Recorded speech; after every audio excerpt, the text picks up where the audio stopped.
SNHell, a look back at Saturday Night Live with your hosts, Matt and Keith. Brought to you by Lions Den Audio Theater. Like and subscribe to Lions Den Audio Theater for more Lions Den goodness. And here are your hosts, Keith and Matt. Saturday Night Live, Season 4, Episode 7, starring Walter Matthau, originally aired on December 2nd, 1978. Hello, welcome to SNHell. My name is Keith. With me, as always, my good buddy Matt. Hello, Matt. Hi, Keith. I will probably not soil myself for this episode. Oh, good. I appreciate that. Do you want to give the thousands some context? Yeah, a great value brand frozen pizza bites. They are so easy to make. They are such a delicious, crispy snack that you almost can't help but eat 15 of them. And you shouldn't eat 15 of them. No, and this is not paid advertising. This is Matt going out on his own. Side hustle. Yeah. Do a new angle on that one. Yeah, that's right. And that voice you hear is someone who's joining us as a third chair for the first time in a while, though he was around for our summer episode. It's Shawn. Hello, Shawn. Welcome back. Hey, glad to be back. I have a little bit of a cold, so if you hear me sniffing, it's not me doing a John Belushi impression. I'm just got a little bit of cold. We'll get there. Yeah. So we are recording these a bunch. We're actually recording a whack together, so you might get this next sort of late breaking news super late, but word went around yesterday, I believe, that SNL writer Brian McConnachie passed away at 81. He joined as a writer. It was actually the Frank Zappa episode we saw his first work. Matt, you might remember it. It was the one in a house where people were living like they were renting out the house to a prison, and like John Belushi was in a cell under the stairs and Garrett was trapped in a closet. Does this ring a bell to you? Yeah. Unfortunately, I try to sink that episode into the recesses of my memory, but I do remember that weirdness. So it was weird. Yeah, but we said there was something there that was awesome, too, in that one sketch. He's only with us for season 4 as a writer. Then he goes off in the 80s and 90s, and he's writing other places. He does return to SNL on a few spots.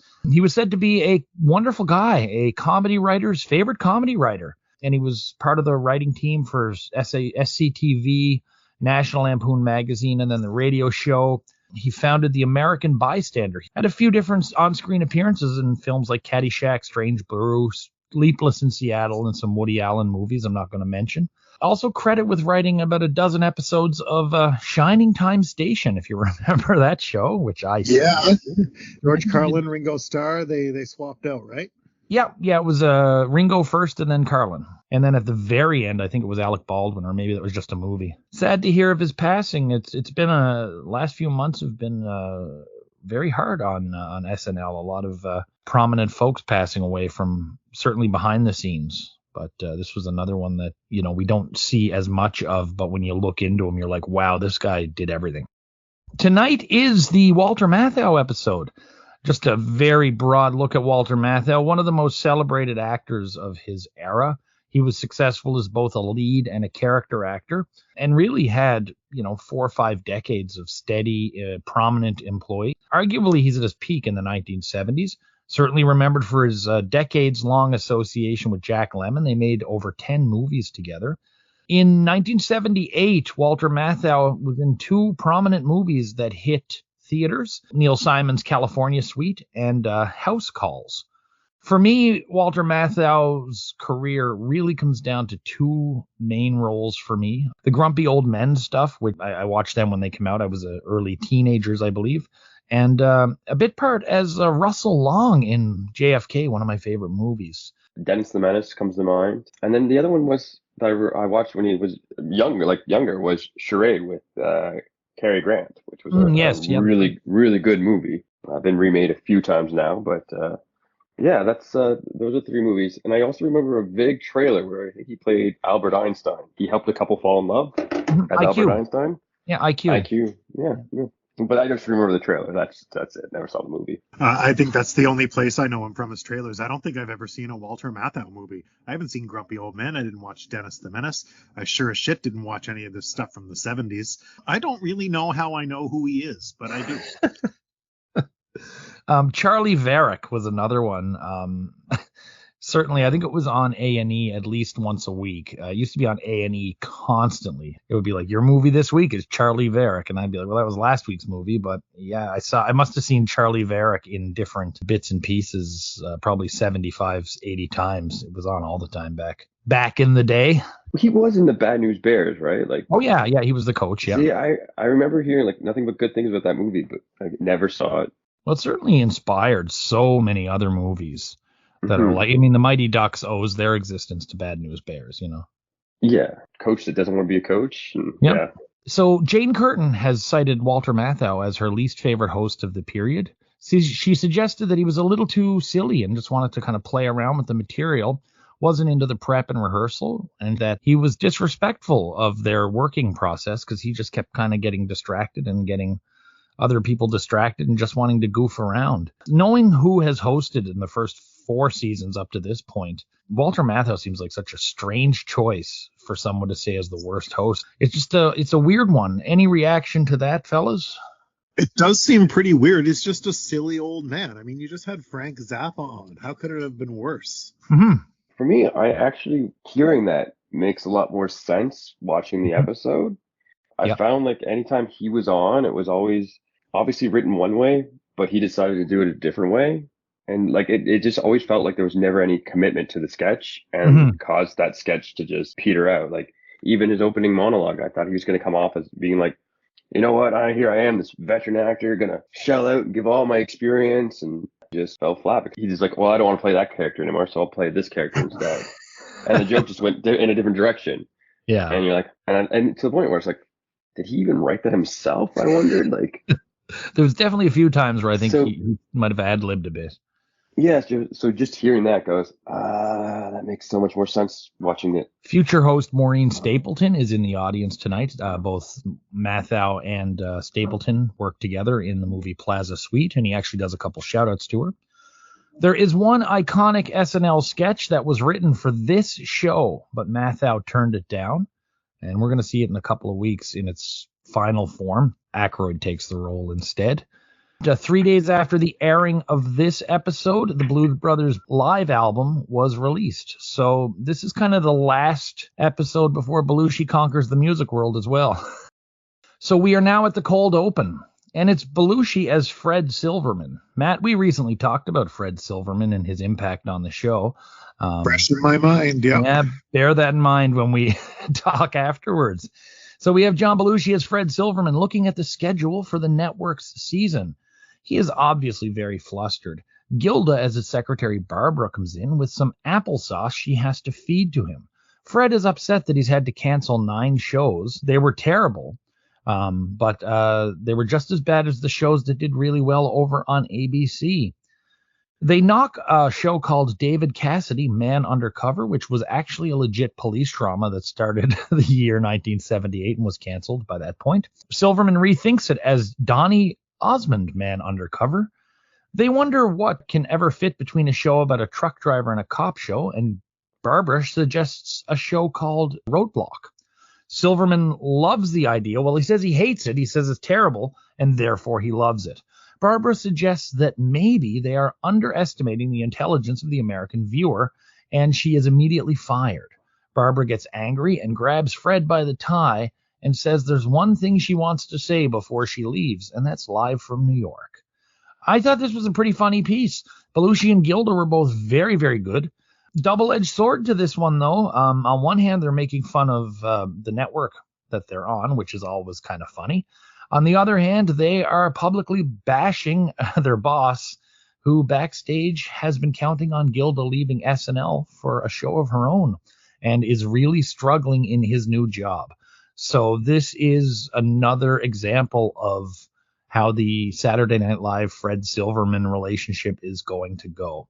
All things considered, though, I really enjoyed Belushi and I really enjoyed Gilda in this one. Apparently Belushi didn't want to do this sketch, but strong cold open. I didn't like it so much. I think it's too much inside baseball. I think you're tuning into the show and, you don't know who this guy is. You know, who gives a shit that NBC is in a distant third of the networks? It's not like it's, today where we can have our fingers on things and access so easily. In 1978, unless I'm reading the Showtime rags, how the hell do I know how NBC is doing? Unless NBC is telling me that they're stinking up the joint. Anyway, I thought it was too meta. I don't appreciate the inside baseball. I didn't mind that sketch too much. Like Keith, really enjoyed it. So yeah, no, I thought it was a really strong sketch, and the fact, like Keith said, the fact that they were just making fun of NBC, I get along with it really well. I thought it was made up about Dave Cassidy's undercover cop show. Me too. That makes it even better. Yeah. So we now have the monologue. Walter Matthau comes to home base, gets a huge applause, probably one of the biggest applause we've seen yet. He does a bit where he hangs a Kleenex from his nose as part of a bet he made with someone to get a laugh in the opening. After spending the week with the staff, he's glad to come out and chat with some people he actually relates to. Matthau says he has sacrificed a lot to be there and is giving them the benefit of his fame and experience. And after all that decency, they turned on him. He started the week by telling some funny stories and jokes, and he thinks they only laugh to be polite. He says they may not dress well here at Saturday Night Live, but they are mannerly. He figures he could hold his own on the show, and he feels he has more stamina and is light years ahead of the cast in as far as taste is concerned, because some of the jokes they would have made if he hadn't stopped them would make the audience throw up.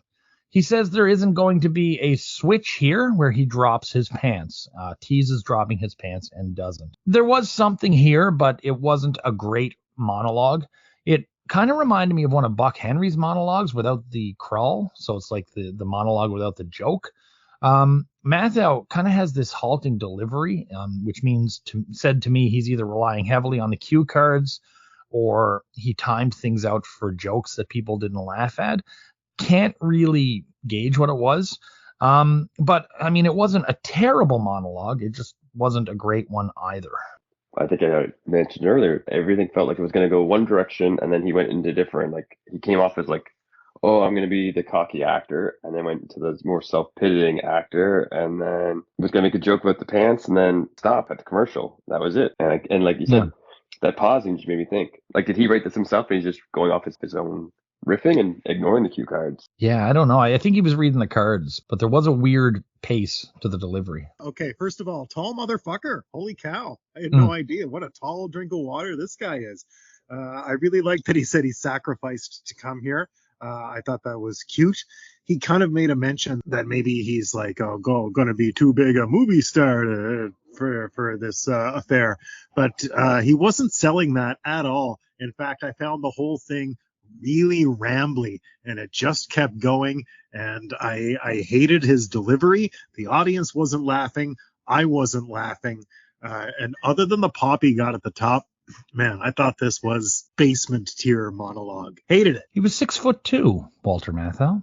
Wow, he looks so much taller. Yeah. I thought Aykroyd was a tall guy, but it looked like he towered over Aykroyd at one point. Dan Aykroyd's 6'1". Okay, Matthau's not 6'2" if Aykroyd's 6'1". Well, were you talking about the Nixon sketch? Because Aykroyd hunches over pretty fiercely in that one.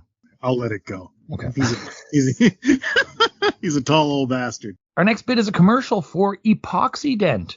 And it's a family around a picnic table when an older gentleman, Uncle Ned, starts telling a joke. His dentures fall out on the table. Lorraine, playing his niece, calls him out and says, "Uncle Ned, that's disgusting." The camera then pulls back to reveal Season 1 cast member George Coe returning. He's a pitchman for Epoxident, a new strong denture glue. Uncle Ned is about to take the Epoxident chopper test, where he's going to hang from a helicopter by his teeth. We then see long shots of Uncle Ned flying over the neighborhood, and a title card comes over saying Epoxident for confidence. This is a pastiche of the old Crazy Glue and denture cream ads. Great to see George Coe again. I laughed really hard, especially at the pullback where the old guy's hanging from the helicopter. And, of course, when Lorraine just says, "Uncle Ned, that's disgusting." I really enjoyed this one. I thought it was pretty good too. Uncle Ned, that's disgusting is definitely something I wrote down verbatim. And I also really like the idea in fake commercials or just for products that this is the strongest we're allowed to give you by law. I wish more products were actually like that. Like, we are not legally allowed to put more caffeine in this beverage. I think you'd move some product, kind of like Jolt Cola used to do. It's like twice the caffeine. I think there's a market for that. Give me the most legally allowed. Well, it was the old Jerry Seinfeld pain medicine. Find what'll kill me and back it off a little bit. It was one of my favorite sketches out of this episode, and the same thing. It felt like one of those sketches that you could have easily seen like the cast of Monty Python doing. It was just so bizarre, yet still in the realm of realism that you go, yeah, I could see some commercial going like that route. Saturday Night Live presenting a legit stunt as well. You could tell the budget went up, eh? I was wondering. I thought the same thing. I was like, I wonder if that just basically was the rest of the budget for the rest of the season. Yeah, no, season 1, they would have hung a ladder from the ceiling and just made a chopper noise off stage, We're now at the Bad News Bees, a parody, of course, of Matthau's 76 hit Bad News Bears. So we have Bill Murray, Garrett, Belushi, Aykroyd, and Charlie Matthau, and a couple of other extras. They're sitting around a bunkhouse as a bunch of bees at a baseball team or a camp. One of the boys finds a bee playboy and starts sizing up the woman, and they all start accusing each other of never having gone the distance. Dan is accused of never having gone all the way with a woman, and he names a girl. A group of them, jeez. Say it. I'm going to. He says a group of them got together in Gangstanger behind a bowling alley. Matthau then comes in as Coach Mr. Buttermaker. He tells them to go to sleep, and he gets mad at them for being too young to be looking at a stag book. Murray says he's too old, and Matthau says when they're his age, they'll be lucky to stick it to the queen as much as he does. He takes the magazine with them, turns off the light, and exits the bunkhouse. Bill Murray then catches John Belushi's character pulling his stinger, and Bill starts teasing him, making everyone laugh. Matthau comes back in and say that Belushi was buzzing off. Belushi denies it, but Bill asks why there's honey all over his sheets. Matthau then sits with Belushi and tells him there's nothing wrong with doing what he was doing. Matthau calls out the other guys, saying that they've done it as well, and he even admits to having done it twice himself and says even females do it, but he doesn't know how. Matthau then says an old respected baseball player he knew was a chronic buzzer or buzz-offer who did it constantly, went on to hit 3 home runs in the World Series. Turns out to be Reggie Jackson he's talking about. Mr. Buttermaker then leaves, turns the lights off, and we can see in the dark all the little boy bees are now playing with themselves. I thought this was an excellent, very smart parody. Small moot point. I wish they'd referred to Mr. Buttermaker as Mr. Honeymaker. I thought that might have been a funny joke. Because of the tightness of the camera, we could finally see how Belushi was making these little micro expressions and little movements to make them antennas go nuts around him, because he was barely moving his head, but they were going. I thought this was a very strong bees sketch, and I thought it was a very strong sketch of the year. Really well done. At first, I wasn't sure. Like, when Dan Aykroyd made that comment, I was like, wait, are they talking about maybe, I actually thought, oh, maybe they meant actually like stinging somebody. And then as it progressed, I was like, oh, no, that was a joke that just, wow, would not work anymore. That's for sure. Bill Murray's delivery of that line, why is there honey all over your sheets? Oh, yeah. I cracked up on that one. That was a great one, as well as bending your barb. all the euphemisms were really funny. Yeah, I enjoyed it as well. It was really well done. And again, John Belushi, just like you said, that one antenna, you got more laughs than Walter Matthau did. Uh-huh. I don't know. Do you think you could say gang stang on TV today? You might get away with it in this context, but it would be iffy. It would be pretty. Very, very iffy. Walter doesn't give a shit about reading the cards, eh? He's tearing those things down. He's probably one of the worst I've ever seen doing it. Staring at the cards, getting his lines down, and then looking back at you. I thought Bill was extra good as the bully bee, and of course the swinging antenna was hilarious. This is a momentous moment, Matt, because this is the last Bees sketch, and our Bees were the first recurring characters going all the way back to episodes 1 and 2. Well, shit.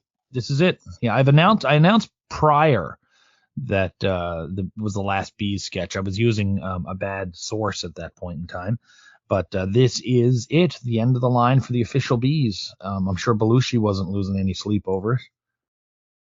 Yeah, no doubt. But I mean, it went out with a bang. I thought this was a really strong one, even though I think Walter Matthau is teetering on so bad it's good work. It's this was as funny as they've been. Yeah, the only other one that might have been this funny, and it's going back to season 1. It was the Elliot Gould one where they were the Mexican killer bees, but it turned into this whole thing about Dave Wilson, the director, was an alcoholic and they fired him. And I do remember the Mexican killer bees. Yeah, that's the only one that was as good as that. We're now off to the Olympia Cafe. These are all written by Don Novello, these ones. So we have Belushi as Pete. He's taking orders on the phone and he's hollering out the orders to Nico, played by Bill Murray.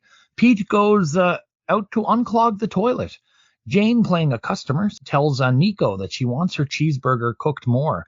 Nico, with a very thin grasp of the English language, mistakes more to mean she wants another burger. She then asks Dan to cook her burger more, and he just brings her one. Garrett, playing another patron, says he sees a roach, and Bill and Dan's character name is George, kill the roach, spraying Raid all over the counter and including on some of the burgers. Jane then tries to pay George for her lunch, but he tries to charge her for 2 cheeseburgers. Jane has a serious problem with that, and George tells her to wait for Pete. Walter Matthau then comes in with Brian Doyle Murray, and they're representatives of Coca-Cola. They're trying to get the cafe to switch from Pepsi to Coke. Matthau gets the luck of picking Nico. So Matthau is playing a fast-talking salesman who is speaking to someone who barely understands English. Every time Matthau talks about Coke or says Coke, Nico says no Coke, Pepsi. He finally talks Nico into bringing Coke into the restaurant and leaves. Pete then comes back and Jane tries to get the issue resolved. Gilda, as a regular customer, comes over and orders a burger. George gives her Jane's old one, I happen to note. She tells Pete that she's getting married and will be leaving her job. To celebrate her marriage, Pete gives her a bag of chips. Zweibel and Doyle Murray come in carrying a bunch of Coca-Cola merchandise, and in order to resolve the issue with Jane, Pete gives her 4 bags of chips, and she then asks for a Pepsi, and he says, no Pepsi, only Coke, and then yells Coke, Coke, Coke to Nico. As a top-to-bottom sketch with a story that starts and resolves, this actually might have been the best of the Olympia Cafes. In some ways, it felt like the other ones were sort of setting up. They were subdued and were like setting up for some big laughs at this one. Certainly not how it was, but we were laughing at jokes before they were even delivered because we've gotten to know these people. There was a lot of quick in and outs with the characters, which really worked well, as this is supposed to be a very busy restaurant cafe on a very busy street. He was kind of the antagonist early on, but I'm starting to feel a little bad for Pete here. This is definitely the best one of these that I've ever seen as well. Bill was hilarious in it. The excessive chemical spray down of the counter amongst everybody's food was terrific. The Coke guy looks a bit like a Nazi with the brown and the red.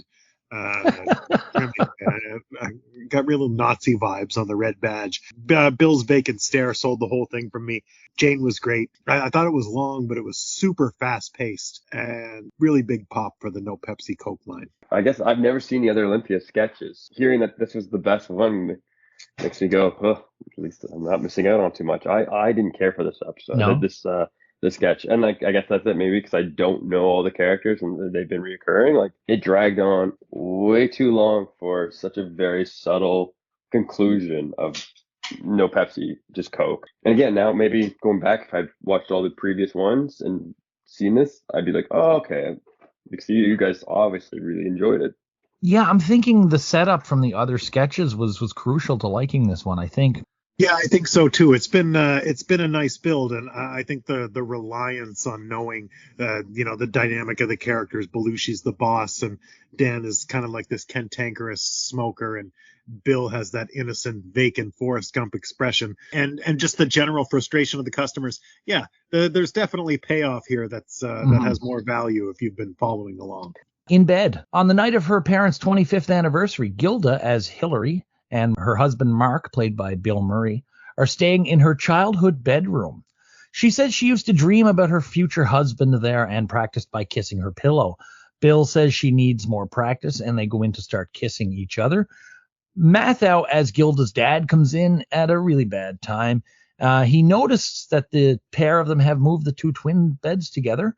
Bill makes a joke, but Matthau really doesn't care. Matthau joins them in bed where he and Gilda start reminiscing and basically ignoring everything Bill has to say, including after Matthau tries to blow up a pillow. Mark offers one of his pillows. Matthau doesn't want it. There's a very quick little exchange with the pillow. This delves into Matthau saying he could never understand why Gilda's character Hillary married Mark in the first place. Gilda says, well, it's my husband and he's here. Mark gets annoyed. Hillary apologizes.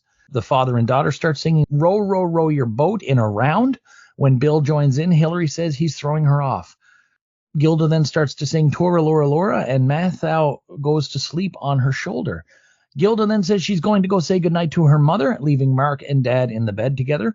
Bill wakes up in the dark and cuddles in with the dad.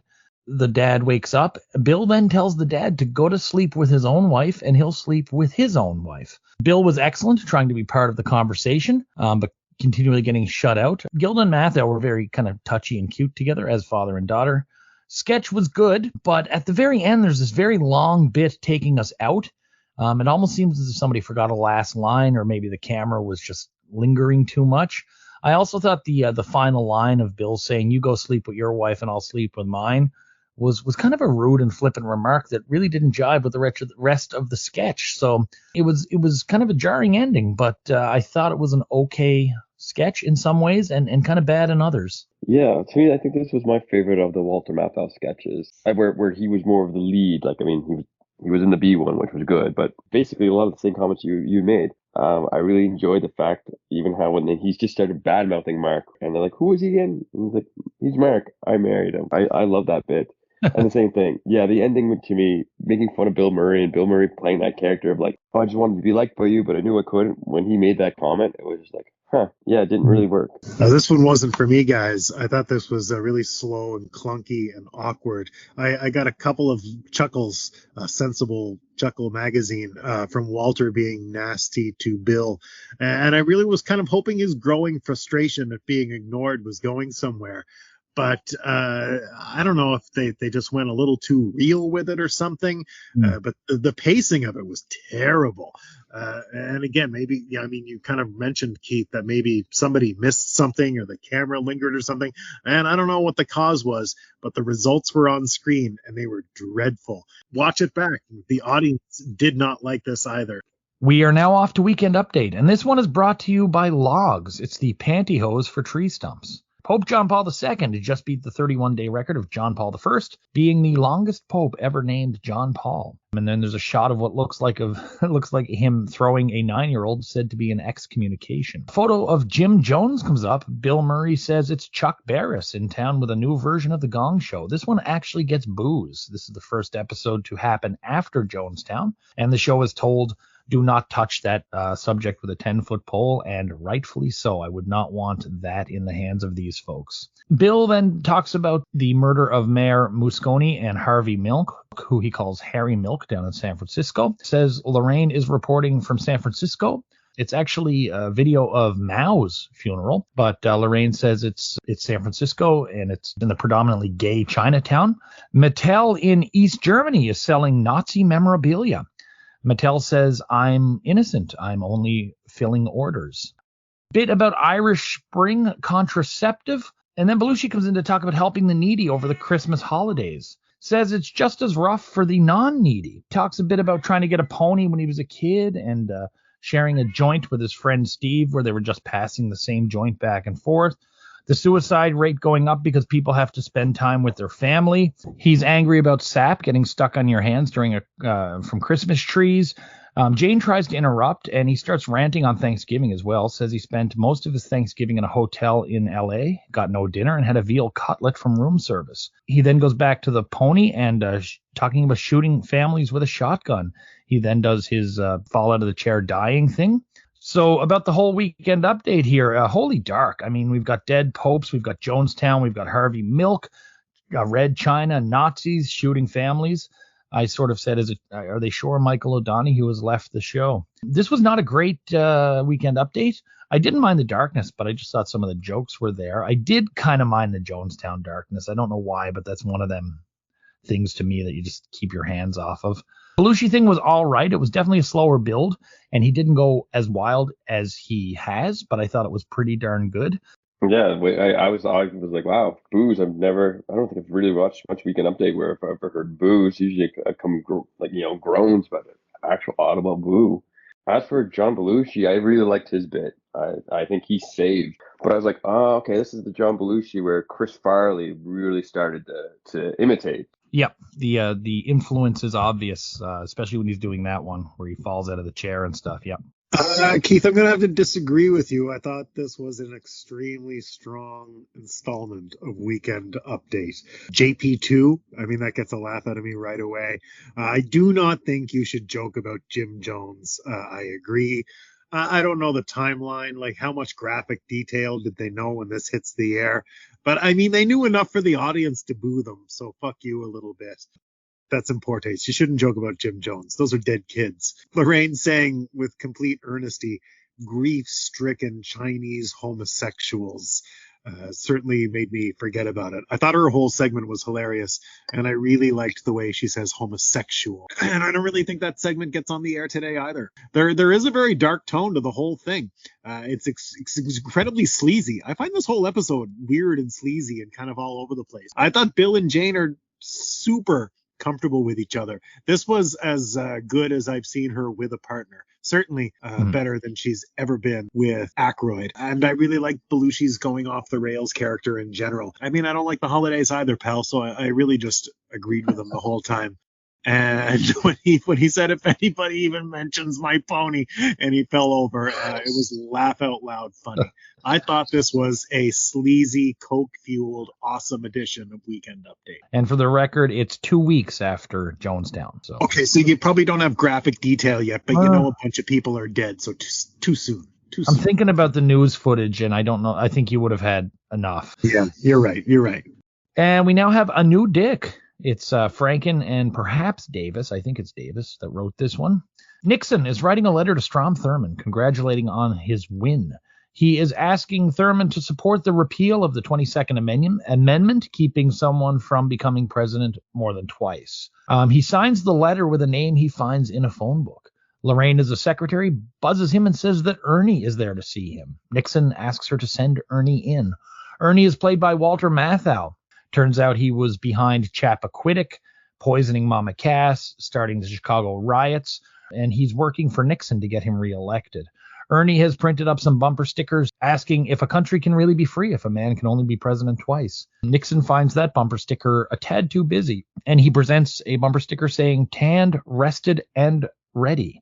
Nixon likes it, but wants the one he thought up, which says, the new Dick. Nixon likes it because it's short, sweet, and everyone wants to see it. Nixon is wanting Ernie to get the bumper stickers out, but also to put the country in the dumper. Ernie tells Nixon he has a plan, and it's to get the Teamsters to ask for 12% pay hike, which will cause inflation to go out of control.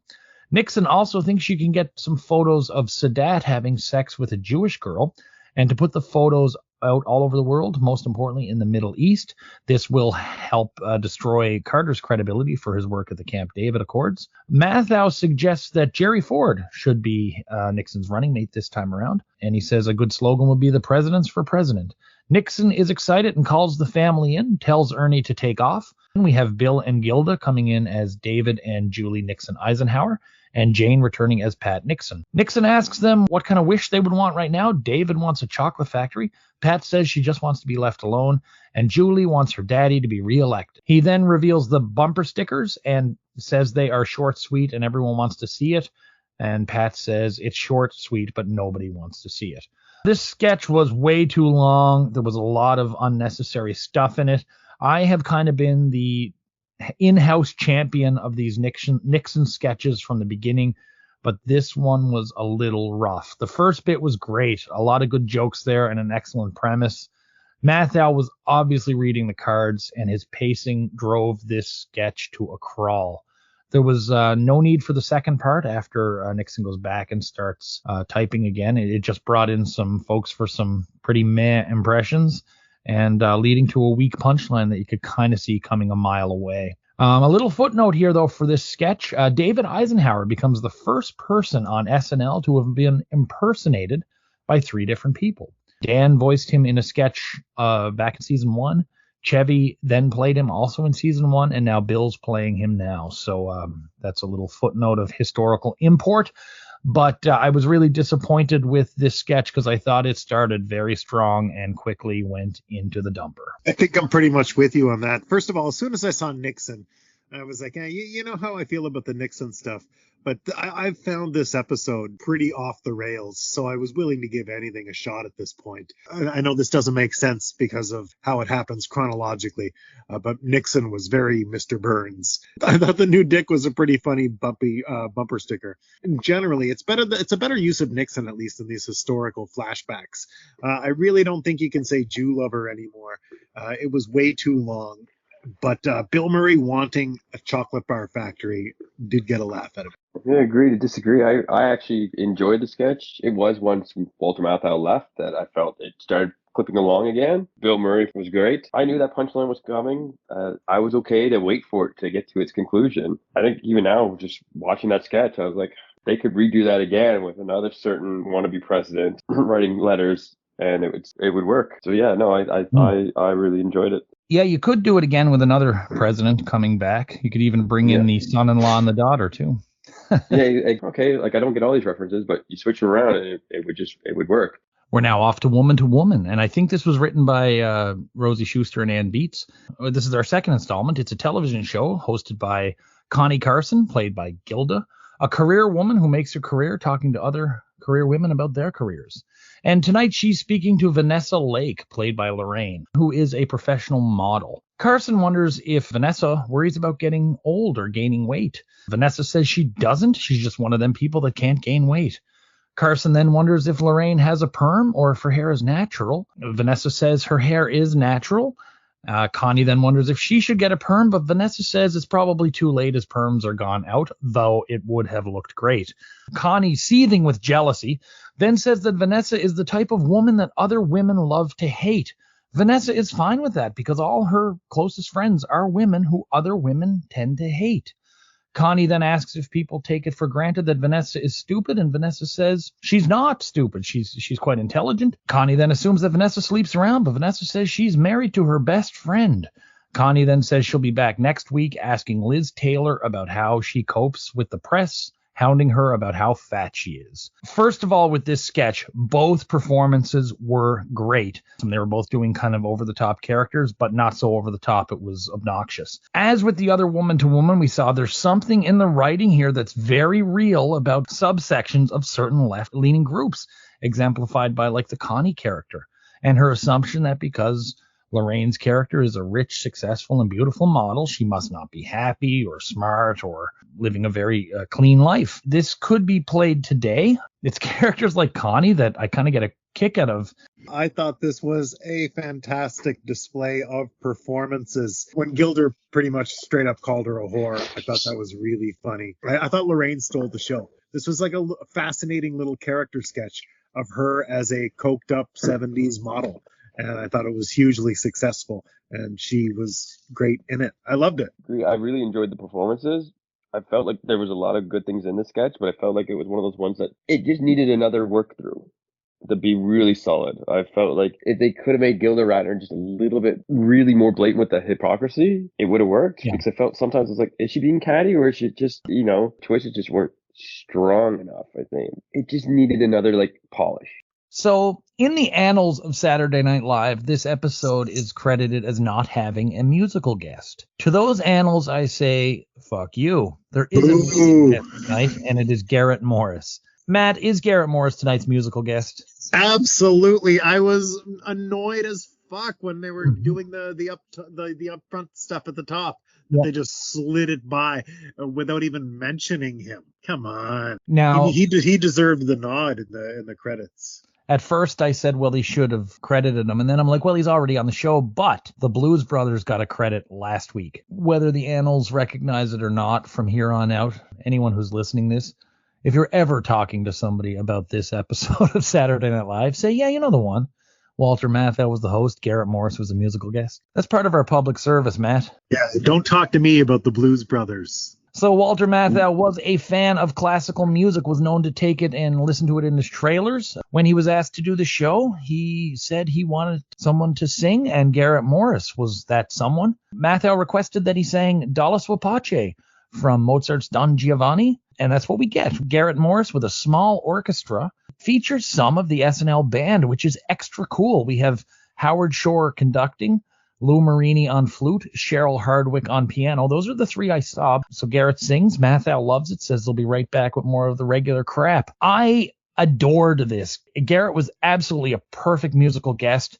A nice change to see, we got to see some of the band members in tuxes, and to see Garrett performing as it's supposed to be done without the comical crawl, which I always enjoy, but it's nice to see it this way as well. One of my favorite performances on the show is going to come years later. It's Pavarotti, Vanessa Williams. They do some Christmas songs together.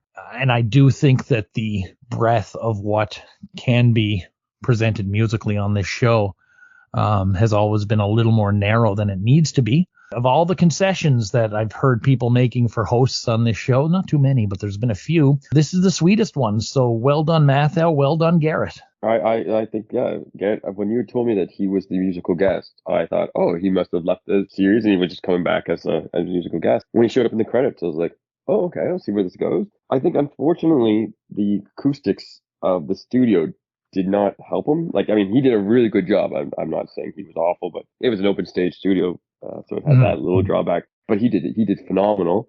Again, with Walter Matthau, when he was introducing it, he started off being like, oh, I'm cultured. And I thought, okay, he's going to be snobby. And then he made that one comment, like, but what do I really know? And I was like, oh, way to ruin the joke. It was nice. And I won't lie, I was sort of hoping Garret Morris was going to come back and do a second song. And was a little disappointed that it was just the one song. Don't get me wrong. I don't want opera on my late night TV, on my cool late night TV show. Don't be out there giving me opera. But this is a little special because it is Garrett and it is the house band. And they sit there so much and they put in the work week after week that they absolutely deserve the opportunity to shine. And gosh, shine do they ever. Everybody performed wonderfully. And just because I don't want opera on, but it was still super cool. And it was, I think they should have just given him the credit. It's shitty that they didn't. It is now our next sketch, The Surplus Store. Walter Matthau plays a military surplus store supplier, and he's on the phone making a deal when Garrett enters as Olin, one of his employees, carrying a bunch of Belgian cartridge belts. The store is teeming with stock, and Matthau's character doesn't quite know where they can go, but he tells Garrett to bring them to the back. Lorraine then comes in from Shot Down, and this is a specialty boutique that deals in some of the same things as Matthau, but in a kitschy way, supplying stuff like this for the young disco crowd. She is trying to return some canteens that she bought. She tried to use them as purses. She demonstrates putting her keys in the canteen, but says the hole is too small for things to come out. Matthau won't return them, and Lorraine starts crying because her boyfriend isn't interested in her as a woman anymore. Jane then comes in as an Eastern European immigrant named Vesina Segula, who we will see later, and this is Jane complete with ridiculous accent and babushka. She's looking for 9 sets of snow boots. Matthau says he doesn't sell retail, and he gets Garrett to get rid of the communist. Matthau then tries to console Lorraine. He tells her she's not a second or an irregular, but she's the genuine article. Dan Aykroyd then enters as the effeminate Bruno Wald from the store Both Sides Now, which is implied to be a store that appeals to folks from the alternative lifestyle. And he's looking for a bunch of Boy Scout pants because he's doing a theme window and he needs British Army walking shorts and lederhosen and pistol belts and all sorts of things like that. Bruno and Olin go into the back room to seek out such stock. Matthau decides he will take the canteens back from Lorraine and tells her that he'll give her half price, but tells her to keep that deal to herself. He then wonders what he's going to do with his quote-unquote fruity canteens, and then it dawns on him that Bruno is out back and might want to buy them. There was something about this sketch that I absolutely loved. There were weird parts, some of the language wasn't great. Maybe Matthau was a bit too touchy-feely and kissy with Lorraine's character. But there was a really neat self-contained bit about this sketch. It reminded me of the Scotch tape bit from the Fred Willard episode. Kind of makes me wonder if Don Novello wrote this one as well. I thought this was the most comfortable Matthau was, the least he relied on the cue cards, and definitely like the most Matthau-like character. I didn't laugh a lot at this, but there was enough about it that I really, really, really enjoyed it, and I can't really put my finger on what that is. He was very touchy-feely, and then in fact, like he kept asking, "How old are you? 11?" And then he'd go in for a kiss. And I was like, I was curious to see how it was going to wrap itself up, and I thought it actually, it had a good ending. That part worked, but I didn't really care about it. And yeah, with Walter Matthau asking her age constantly and then kissing her and holding her just made it really uncomfortable. What a dirty, sleazy, late 70s New York sketch this is. This is definitely a product of its environment, absolutely. You know, when Dan Aykroyd came out as this clearly openly gay character, you don't get away with this in 1978 on primetime, I don't think. No. This is pretty racy television for the time. And I enjoyed it. Jane was terrific as that Russian. And I just thought everybody was on. Matthau does seem to have settled in a bit. Don't get me wrong. I think he's doing a wretched job. But at the very least, he seems to have settled somewhat. And yeah, the whole thing just has a slime to it tonight. This is a very slimy episode is what I'm trying to say. Did you like this, Matt? Yes. Okay. We now get an airing of a commercial. This is for the Battle for the Network TNAs. We saw this in the Rolling Stones episode at the beginning of the year, Matt. Shawn, your first look at it. So this is another shot at Fred Silverman, a lot of the ABC content he developed while he was over at the helm. It's a parody of Battle of the Network Stars, and it's pushing an upcoming special that has attractive and fit women with nice chests and rear ends doing sports in skimpy clothing. This is actually one of the very first SNL commercials I ever saw. You know, I recognized what it is. You know, it doesn't get any laughs out of me, though. Shawn, what are you thinking? To me, yeah, I watched it, and I just immediately thought of just recently with the Globe Emmy where Barbie won, and still whoever hosted just basically summed up the entire movie as a big boob joke. Mm-hmm. And you realize like the whole movie was about pushing how women can't be taken serious. This sketch just fell really flat, and it just, to me, I just like, okay. Matt, any changes from how you saw it the first time? I don't remember how I saw it the first time, but I mean, it was kind of a waste of time. Our last segment of the night is a Mr. Bill sketch. It is Mr. Bill is Late. The title screen gets a huge ovation from the crowd. Mr. Bill is running late, so Sluggo, Spot, and Mr. Hands are hanging out. And Mr. Hands gets Spot to roll over, and he squishes him like a rolling pin type deal. And then they jump through a fire ring, which catches poor Spot on fire. He's then sent to fetch Mr. Bill's newspapers, and his little Spot is crushed by a bunch of newspaper. Mr. Bill comes in. He's devastated to see that Spot has been maimed, and he's going to finally punch Mr. Sluggo in the face.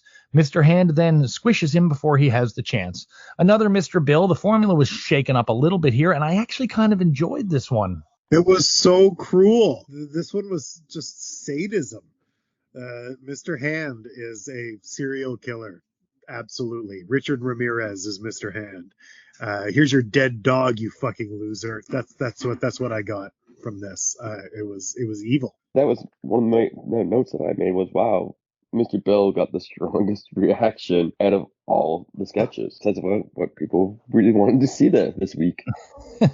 We now go to the good nights. Walter Matthau says, "Hey, Maureen," to Maureen Stapleton, good night. The cast minus Belushi are all on stage. It really looks like a sparse group because there's no band there with them, but everyone seems pretty jovial. Let's wrap it all up. The host.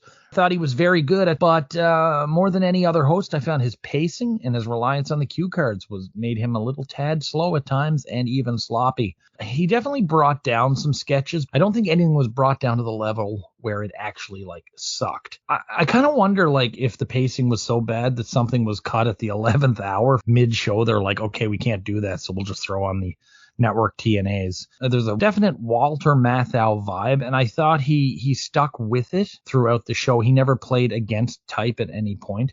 Could be a good thing, could be a bad thing. All things considered, I thought he did a good job, and maybe he should have been one that maybe they tried out later after having gone through the process once. Maybe a second time he would have been maybe more comfortable or maybe more willing to listen to Jane and prepare and not rely on the cue cards. I did not care for him. Like he was just bad. Everything, reading the cue cards, especially hearing the comment that you made earlier that he just wasn't taking notes. And yeah, any episode he was in slowed down immensely because of it. He, out of the 3 episodes now that I've been on, he's been the worst. Now that said, he's been up against Buck Henry and Anthony Perkins, so stiff competition. But it just goes to show what happens when you have a guest star that just doesn't want to be there. Yeah, or at least put the work in, right? Yeah. I'm with Shawn. I thought he was awful. I thought it was one of the worst monologues that we've ever seen. That was like a 0 out of 10 monologue for me. I thought it stank. His insistence on reading the cue cards is borderline Zappa-esque. I thought he was dreadful, and that the cast carried the show. Music. I thought Garrett singing in a serious manner was fantastic. I mentioned it before. I loved that the band members were there showing another side of their talents. I mean, it wasn't the full band, and I only personally saw 3 or 4. But yeah, what a nice break from the ordinary. Yeah, agreed. I think Garrett did a good job. Like I said, wish he had a second song. Yeah, I forgot that Howard Shore used to be the band leader on SNL, which just goes to show, how fantastic and how talented everybody was on SNL. Definitely a nice break from the ordinary. Garrett's very talented. Having said that, I don't want this to be the norm. I want them to get back to business and show me the hot pop acts of the day. All right, so guys, what was your worst sketch of the night? For me, the worst sketch of the night I had was the restaurant sketch. Way too long and so many different things going on that it just it came off a bit of a mess. For sure. My least favorite sketch of the night was the good night sketch with Bill Murray and Gilda and Walter Matthau going to bed. I thought that was really terribly paced, poorly written, poorly performed. I really hated it top to bottom. And it was just kind of weird. Like, Daddy's still trying to put his little girl to bed in front of her husband. I was uncomfortable with the whole thing. My least favorite was New Dick. Really enjoyed the first 20% of the Nixon sketch, and it went way downhill. And for me to come out hard on a Nixon sketch is pretty saying something. So yeah, we've got 3 different choices there. New Dick, In Bed, and Olympia Cafe. What was the best sketch of the night, guys? Dentures, hands down. It was great. It was great, just so bizarre. Yet again, something that you could have seen done. Yeah, I thought that was their best one. Yeah, Epoxident. Yeah, Matt? I don't often pick this segment because it kind of lives outside the realm of the show in its own way. But I would be remiss if I didn't give it to Weekend Update, which I thought it was the strongest segment in a while. And I thought Bill and Jane worked way better together than usual. Great side person in Belushi. And the jokes were just weird and kind of fucked up, which I appreciated. I was torn between 3, Woman to Woman, Olympia Cafe, and the Bees. I actually went with Olympia Cafe because, like I said, and Shawn, from your perspective, I totally understand why it's your worst sketch, because it's the same reason why it's my best. This felt like the culmination of a build of about a season, of sketches. And I really, really enjoyed this Olympia Cafe, where a lot of the other ones I kind of smiled at but didn't laugh out loud at. I could have went with the Bees. I could have went with Woman to Woman. Even the Surplus store had some really cool things about it. And in some ways, even the cold open appealed to me. Who's your star of the night, guys? John Belushi. I thought, watching from what I saw in the first seasons to now, man, he really upped his game. He was really strong in all of them. And basically, in the Bee sketch, even just slowly moving his head to get that antenna to move, was it killed it. And he was really good. His voice as sort of the whiny Bee, I thought he was really good, and then his Weekend Update was strong too. Bill Murray was it for me. I thought he was great in Olympia. I thought he was a great Bully Bee, and in that bed sketch, I at least felt that there might have been a rising tension from him, and he really came out of Weekend Update with a stronger performance than I think we've been used to seeing so far. I got to be honest. This is probably the first time where I could have honestly made a justification for picking any of the cast. All of them could have been the star of the night. I went with Belushi, though. Shawn touched on it. He did the cold open really well. His Weekend Update thing was a slower build, and he didn't go as over the top crazy with it. Pete was really good. I just thought Belushi was amazing tonight, and that's really saying something because I thought everyone was really good tonight. Overall, this episode doesn't have any tippy-top shelf sketches from me that will probably be on the top 10. I don't know. And because of that, I sort of expected a kind of boring night. On the contrary, though, I had a lot of laughs, and I think the secret to this episode was the writing. There was definitely some dark tinges all over the place, and definitely some un-PC things, but this whole episode was extremely solid. Despite being like a lauded stage performer, Matthau was a tad or more out of his element. He, like Jane said, he might have goofed around too much. He did rely on the cue cards. I can't rank him as one of the worst hosts either.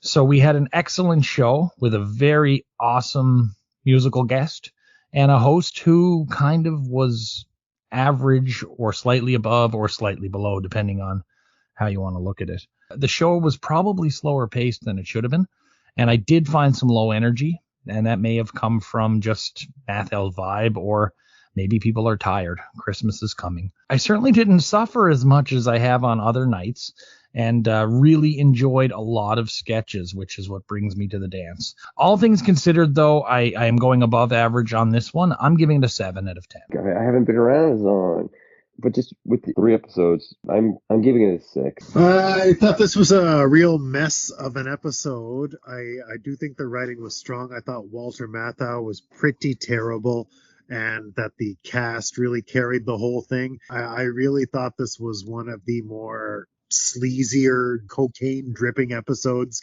that we've seen. I think this was pretty lecherous at times, and that's what I want out of my late night TV. So I'm good with that. The host was really bad, and I was fine with the musical guest. We're certainly getting no demerits there, but it's not the hot pop act I want to see either. So with the I don't know, the sketches were pretty hit and miss. Despite what I've been saying the whole time, I really think I enjoy how just gross and grimy this episode was. Certainly more than it might seem to have been at a cursory glance. I think it was above average, even though there was a lot working against it. I would give it a 6.5. So with my 7, Matt 6.5, Shawn 6, evens it out at 6.5. Matt, you're right on the nose. Folks at the IMDb like it. 7.3 is what they give it, which is 1.2 higher than our average. 1.2 higher than our average.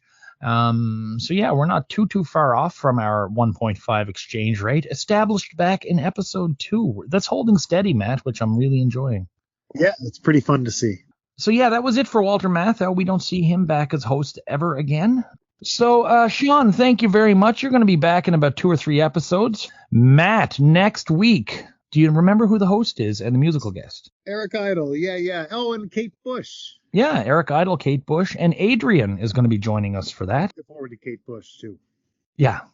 So, Matt and I will be back in about a week, but until then, we'll be waving bye to the killer bees here in SNHell.